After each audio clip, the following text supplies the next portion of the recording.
Washington, House Democrats who this week began a long-shot bid attempting to force a debt limit increase bill to the floor are pinning their hopes not just on a convoluted legislative gambit, but also on another highly improbable feat, getting a small group of Republicans to cross party lines and join them.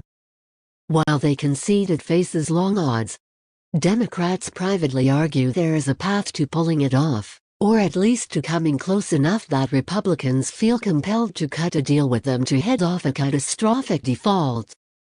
It is based on the belief that some Republican lawmakers, especially among the 18 who represent districts that President Joe Biden won in 2020, could be persuaded to vote with Democrats to pass an 11th-hour debt limit increase that would pull the nation from the brink of financial ruin.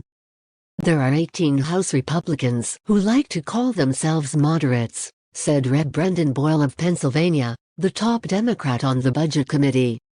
Here's a chance for them to really put their money where their mouth is.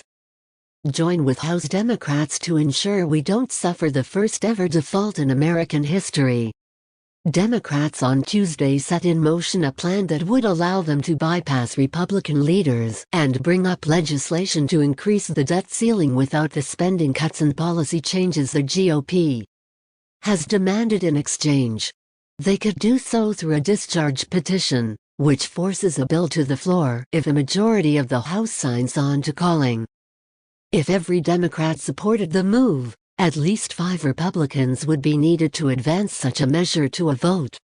There is little evidence so far that House Republicans, even those in the most Biden-friendly districts, are inclined to undercut Speaker Kevin McCarthy, especially before he gets to the negotiating table with the president. The two are scheduled to meet in person Tuesday at the White House for the first time since February. Republicans of all stripes have said they are in favor of spending cuts in exchange for raising the debt ceiling and bucking the party to vote with Democrats to increase the nation's borrowing limit would be seen as tantamount to a political betrayal.